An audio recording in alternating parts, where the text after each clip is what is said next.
Voici donc les éléments clés d'une stratégie de contenu. Premièrement, il faut définir vos objectifs.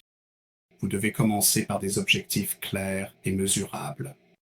Deuxièmement, il vous faut une recherche d'audience, donc il est nécessaire de créer des personas. Qui sont-ils?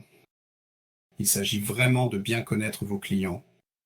Vous avez ensuite besoin d'un audit de contenu. Ainsi, nous proposons, en plus des rapports d'audit gratuits, de vous donner une idée des mots-clés qui génèrent réellement du trafic vers votre site web. Il vous suffit d'en faire la demande. Et cela est disponible dans l'une des autres sections du cours. Vous devez ensuite planifier votre contenu.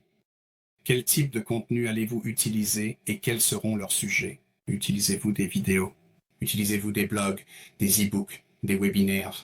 Et concernant les sujets, sont-ils basés sur une recherche de mots-clés ou peut-être sur les besoins des clients?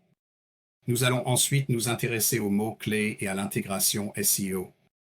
Il s'agit donc d'optimiser votre contenu pour des mots-clés pertinents et de le structurer pour le SEO. Et encore une fois, cela se trouve dans l'une des autres leçons que, je crois, j'ai déjà enseignées. Ensuite, il y a le processus de création de contenu proprement dit. Est-ce que ce sera vous qui vous en occuperez? Est-ce qu'un freelance s'en chargera?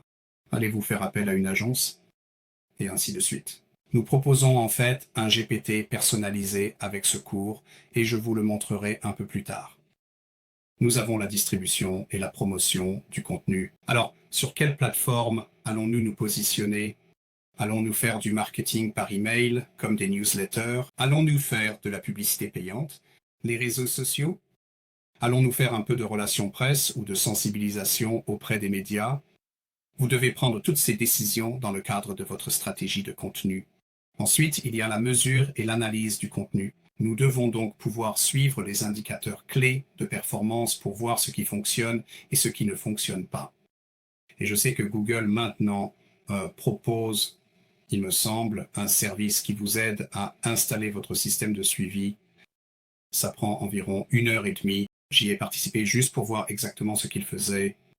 C'est un processus assez simple. Prenez-vous une tasse de thé et quelques biscuits et laissez-vous simplement guider en répondant aux questions. Sinon, si vous utilisez quelque chose comme WordPress, vous voudrez peut-être utiliser un plan du site, comment ça s'appelle? Site. Je vais vous mettre la vidéo là-dedans pour que vous puissiez voir ça. C'est uniquement utile pour les utilisateurs de WordPress, mais c'est assez récent. Beaucoup de gens l'utilisent maintenant.